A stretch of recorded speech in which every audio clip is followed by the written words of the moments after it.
Okay, we resume on agenda item 12, which has become agenda item 14, to elect a chair of finance scrutiny.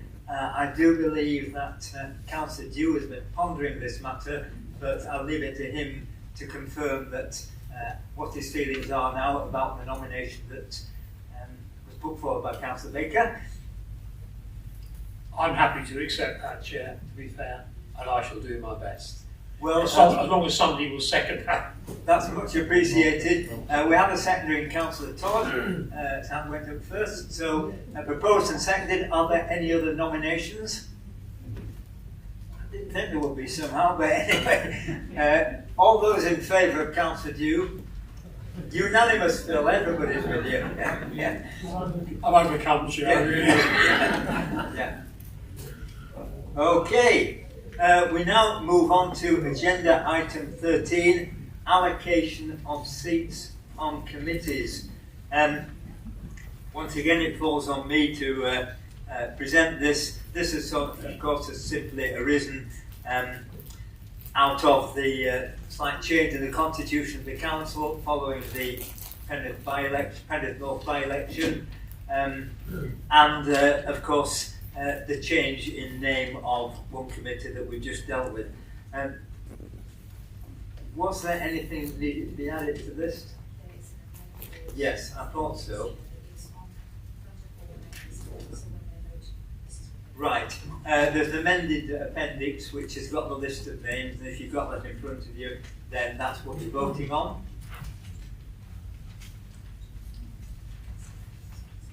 Councillor Isles. Chairman, I would like to propose an amendment to the list.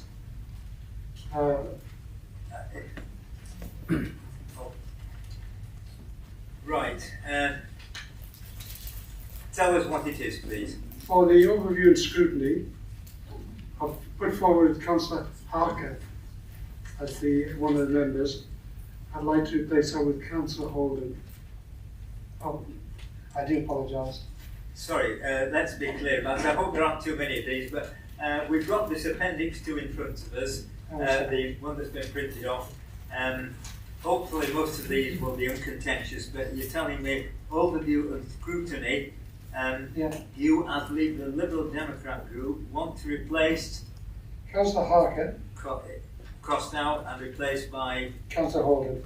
Councillor Holden? Yeah, come back. I do apologise. Okay. My fault. Are there any others going through them? So with that proviso, if there are no questions on the list of names, do I have a seconder, please?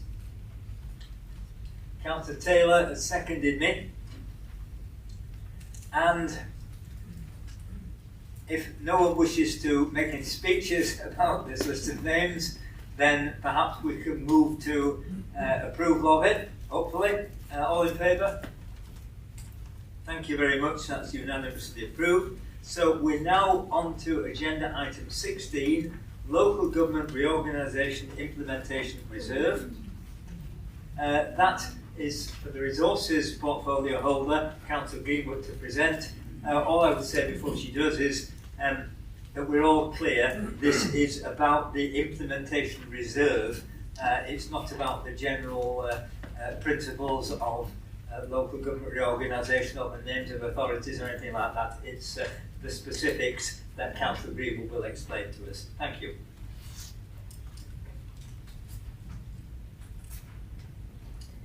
Thank you, Chair.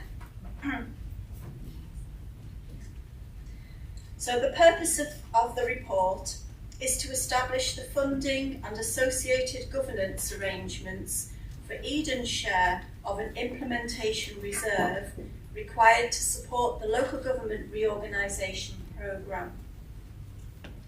Following recommendations made by the Finance and Commercial Programme Board, approved by the Local Government Reorganisation Programme Board, a county-wide implementation reserve is being proposed to be hosted by Cumbria County Council.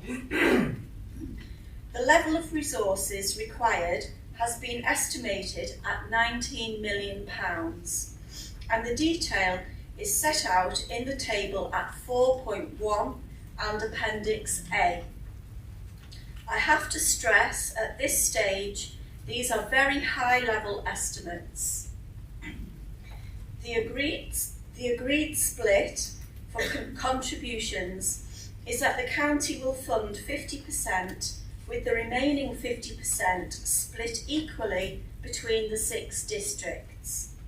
Our contribution is therefore £1.6 million, and the reserve is proposed to be set up on the 1st of January 2022.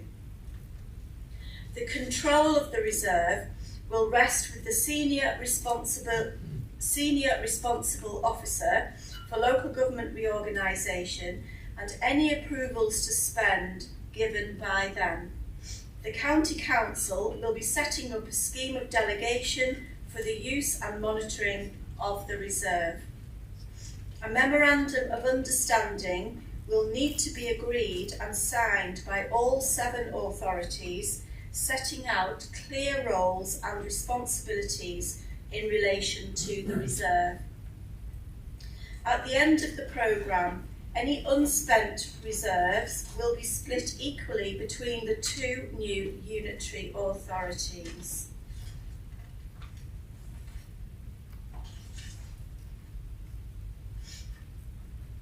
So the recommendations required for approval by Council. Council is recommended to note the requirement for a county-wide local government reorganisation implementation reserve, to approve the establishment of an implementation reserve of £1.6 million to support the Council's contribution to the local government reorganisation implementation costs, and to note the governance arrangements and scheme of delegation regarding the use of the reserve as set out in the report at paragraph 4.8 and associated appendices. Thank you, Chair. Thank you very much. The documentation here is towards the end of your bundle, but I'm sure you have located it. It's pages 415 through to 422. Are there any questions to put to the portfolio holder on the text of the report? In that case, I seek a seconder for Councillor Greenwood's report. Councillor Ross, thank you. Anybody wishing to speak on this? Councillor Dew. Yes, Chair, I was really intrigued by Councillor Greenwood's suggestion that these were very high-level estimates, and looking at the list of expenses 4.1 and the fact that Appendix A sets those out in detail, I turned with great enthusiasm to Appendix A to see the detail that was included. I could barely see the detail because it was in such small print in my big bundle that arrived, and the detail consisted of about 4 or 5 lines, Chair. For the sake of the press, this is not high-level estimates. It would be more appropriate to call them guesstimates, because nobody has any real idea how much all this is going to cost. Though it was supposed to be going to save us money. Thank you, Chair. Thank you. Anybody else wishing to speak? Councillor Isles. It isn't often I agree with Councillor Dew, but I certainly do. I think it'll be a long time before any savings are seen, if anything. I'm very sceptical about the whole process. Thank you. Councillor Lawson. Just to add to the other 2 councillors, this is being referred to as money from reserves. I think we should make sure that everybody remembers that this is money from people in Eden It's their taxes that we're spending on this. Indeed. Any other councillor wishing to speak on this? Thank you. So we vote on the proposal which has been seconded. Those in favour? I think we have a clear majority, thank you. So we move on to agenda item 17, which is Q2 monitoring revised budget 2021 to 22 and the medium-term financial plan. You have a 31-page report on this from the Interim Director of Resources, and I'm going to invite the resource portfolio holder to present the report. Thank you. Thank you, Chair. So the purpose of the report is to consider the Council's current financial position for both revenue and capital, to set a revised estimate for 2021 to 22, reflecting the number of changes since the budget was set in February, and reflect the impact the changes have on the medium-term financial plan and reserves and balances.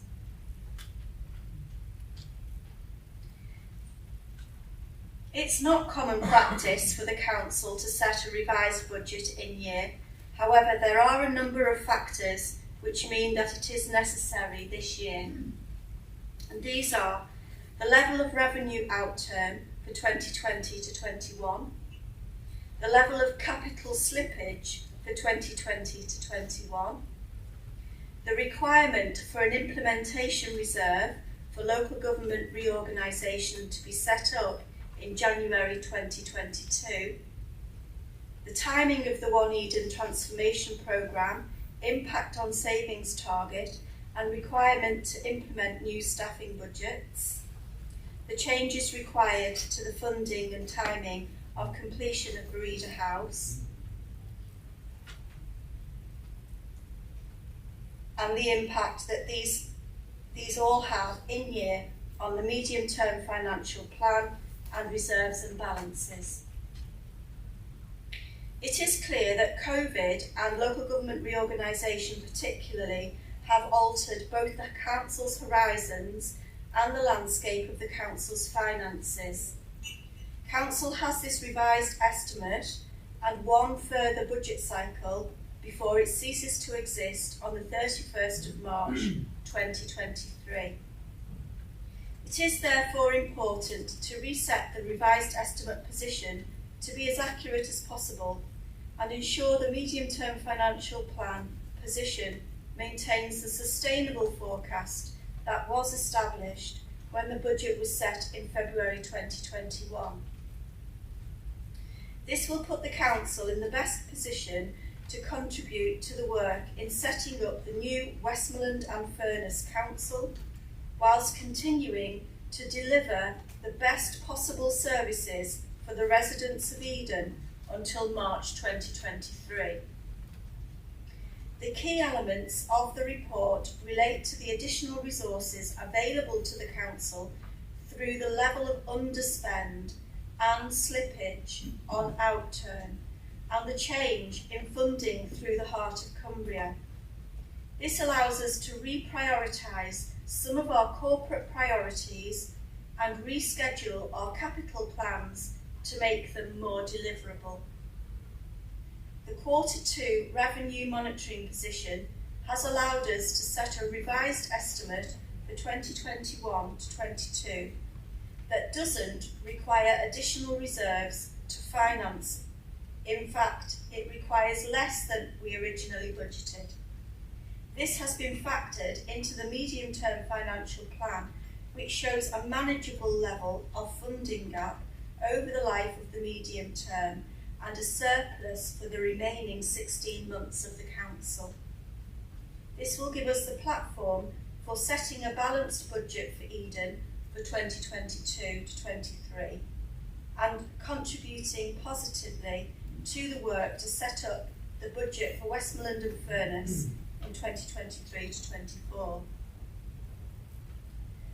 There are a number of recommendations which I propose to move as one, which are that Council is recommended to note the outturn position 2020 to 21 set out at paragraph 4.8, to approve the Local Government Reorganisation Implementation Reserve of £1.6 million, to approve the additional capital budget of £980,000 required for Vereda House to be funded through capital receipts, to approve the new corporate priority budgets set out at 4.20 to be funded from earmarked reserves, to include those for the economic development framework considered separately by the Executive, to note the Q2 forecast outturn position for revenue as set out at Appendix 1, to approve the revised revenue budget 2021 to 22 set out at Appendix 2, to note the Q2 capital monitoring position as set out at Appendix 3, to approve the revised capital programme as set out at Appendix 4, including the new scheme for electric vehicle charging points at Appleby, £113,000 to be funded by capital receipts, to note the revised medium-term financial plan as set out in Appendix 5, to note the revised reserves and balances position as set out in Appendix 6, and to note the medium-term financial strategy set out from paragraph 4.44. Thank you, Chair. Thank you very much. Yeah. Some of you may have noticed what appears to be an anomaly, but it's been explained to me by the Chief Executive, and others may have grasped it without needing explaining to them. Namely, pages 423, 424, recommendations. There's a list of 21, but the first 10 were executive decisions, and so the Council's decisions are 2.11 onwards, 2.11 onwards to 2.21.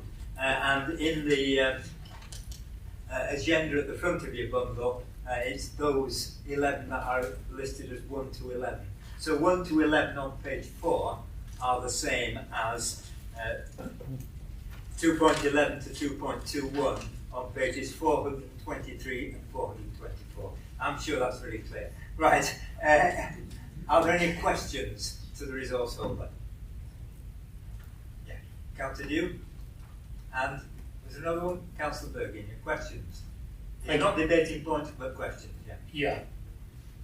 First of all, I just want to say how clear I found this report with all the charts. A lot of work's gone into it. It was conspicuous, and we very much appreciated the briefing that we were given by the S151 officer the other night, which was really helpful because it's quite a complex subject. I just want to ask one or two questions. You may or may not be able to answer them. I know it's a complex subject, so I appreciate that. You mentioned at 4.16 about the Vereda House, and we're going to have to vote on the additional capital of £980,000, partly as a result of construction inflation. Funny enough, as opposed to most of my group, I'm not against this particular development, but we should be concerned that those inflationary figures might actually increase. How confident are you that we can actually maintain that £980,000 addition? Is it likely to go up? That's the first question. 4.20 is a table about corporate priorities, which we're going to be voting on. I did make the observation the other night, this is interesting from a sort of resident point of view, that a corporate priority would be the purchase of a machine for collecting dog waste.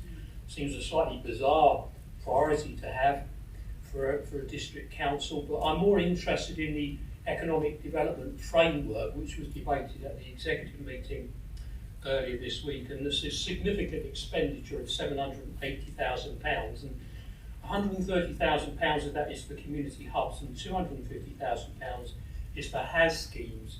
I'd be interested to know what is conceived with community hubs and HAS schemes, what the intention is, and you might not be able to answer that tonight. And on table 4.38, which lists some of the capital expenditure or expenditure going forward, parish footway lighting, very disappointed to see, and it was explained to us on Tuesday why that amount of 404,000 has been reduced to 50,000, given that so many parish council and town councils are grappling with devolved services. And footway lighting, I suppose a little bit like dogma, to be fair, are the two things that we talk about more than anything else. And going forward, we're not going to be very sure about how much the new authority will be prepared to support parishes with their lighting. They might remove all of it, to be fair. And I think it would be good to warn parishes in advance that that may be the case. And they would do well to try and use some of the money that has been put in the budget that's now been removed, because I've been told it's still there, floating around in the ether before it's too late. So that's another point. And finally, is it possible to explain why we're having charging points in Appleby? It's not the centre of the universe. It's going to cost £113,000. Why Appleby? Thank you. Thank you for your questions, Councillor Dew. I'll try very hard to remember what you have just asked me, but you'll have to prompt me if I've forgotten. Yeah. So I'll start. Sorry, I'll just switch your microphone. Oh, sorry. Thank you. Okay, let's start with Appleby. So what's happening at Appleby, and why are we putting in electric vehicle charging points in Appleby Broad Close car park? So this is a decision that was taken quite a long time ago, that we would be pursuing electric vehicle charging points across the district, not just in Appleby. And for reasons which escape me now, this has not happened. And I think it was to do with the contracts that were happening with a particular company, and it didn't happen. And Councillor Tonkin will put me right in a minute if I go wrong. But the two electric vehicle charging points that were promised for Appleby Broad Close car park did not happen, and that's very disappointing. So here we are, and we are about to have a new pumping station built in Broad Close car park to take surface water and groundwater out of the Doomgate and Holmes Street and Chapel Street area, which happens from time to time and is very destructive.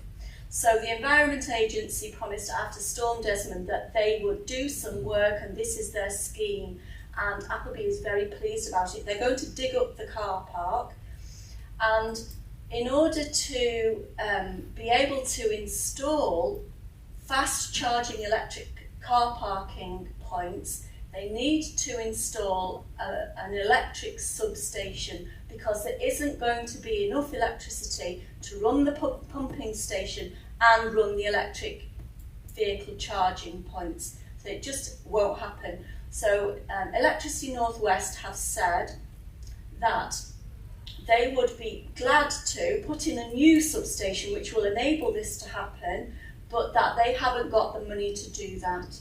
So they are looking for partnership funding, if you will, from Eden District Council to enable that to happen. So hopefully, with the agreement of council, that scheme will be able to happen at, I think they're proposing to start in February, and at that point they will, if council agrees, install the new substation and the electric vehicle charging points will happen. Appleby is not the centre of the universe, as you point out, but if you're coming from Scotch Corner and you want to charge your vehicle, your options are Kirby Stephen, and there are points in Kirby Stephen car park, or Penrith. So, not Appleby. So, Appleby does rely a lot for its, obviously, its economic well-being on tourism and visitors coming and driving from places, and being able to offer electric vehicle charging points would be a big asset to the town to encourage visitors. People can stop over, charge their cars, come into town, have a bit of a look round, spend a bit of money and maybe move on, or maybe come back and stay for longer in Appleby because they can. So it's important to Appleby. Now then, I can't remember what your other questions were. I've just put my microphone at footway lighting. Right, so footway lighting. Sorry, I'm just going to switch you off. But you may not be able to give such an answer to all the questions I asked, but if they're noted, I'm quite happy to receive. I just think they're things that are really important to residents across the district. Yeah. Okay. So, are you happy to receive written answers to these questions? Yeah. Yeah. Right. Okay, thank you. Thanks very much. Okay, in that case, Councillor Bergin, is this a question, Councillor Ray? Councillor Bergin, I think, has a question. Is yours a question also, before we get into debate? Yes, it is. Okay, well, Can all members receive those questions? Those Yeah, answers? yeah, I those take your answers. point of order, what to call that, that if Councillor Dew sets down his questions in writing and that the answers are circulated to all members. Okay, thank you very much. Now, Councillor Bergin, I'll take the opportunity to welcome you because at our last meeting you were not a councillor, and you are, of course, returning to the council, though I don't think there's ever been a meeting held here. But welcome, and it's your second maiden speech. Right, of maiden question, yeah. Very good. Yeah, first an apology that I was not able to attend the briefing on Monday night regarding the financial figures here. Am I on? I am on now, thank you. Yeah, first an apology that I wasn't able to attend. It's, am I on or not? It's the green button, just press it down, and red line, leave it. It's my assistant that's not Right. Okay, just don't touch anything, can I'm you not, speak? I'm not. I never Yeah. touch things that... Anyway, yeah, regarding, again, it's not a question I would expect the portfolio holder to be able to respond to this evening. Regarding the recommendation 10 and the position with the reserves, it's actually set out on page 453, the very last page. And we have a general reserve, which is quite normal. We have earmarked reserves, which, when we've taken out the allocation for the current year, the expected, it still leaves quite a substantial balance on the earmarked reserves. And I just wondered if there was any breakdown, any details of what those earmarked reserves are, and whether any of those will need to be discharged, particularly before there's the termination of the district council. Okay, thank you very much. I don't know whether there's a reply. I think Paul may be able to, Paul Simpson may be able to respond. Thank you. Thank you, Chair. So the information is all contained within that table. So the columns have ins and outs. So the anticipated expenditure from those reserves is included. So you'll see that it goes from the earmarked reserves go from 10.2 million in 21-22 down to 5 million in 2025. So that's the discharge, and the expenditure will be on things like capital items and things like corporate priorities that we've just brought in to the reserves. So that's all included within that table, within that final table. Thank you very much. Now, are there any questions before I seek a seconder? Councillor Lynch. Just wanted to particularly welcome Councillor Bergin to the council. At least the Liberal Democrats, that's something that can actually count now. Thank you for that witty observation. And have we any questions on the report? No. Can I have a seconder then to Councillor Greenwood? Councillor Isles, yeah. Sorry, other hands I missed. Councillor Isles has seconded it. Right, it's open to debate. So if anybody, any council wants to make a point on the report, then now's the chance to do it.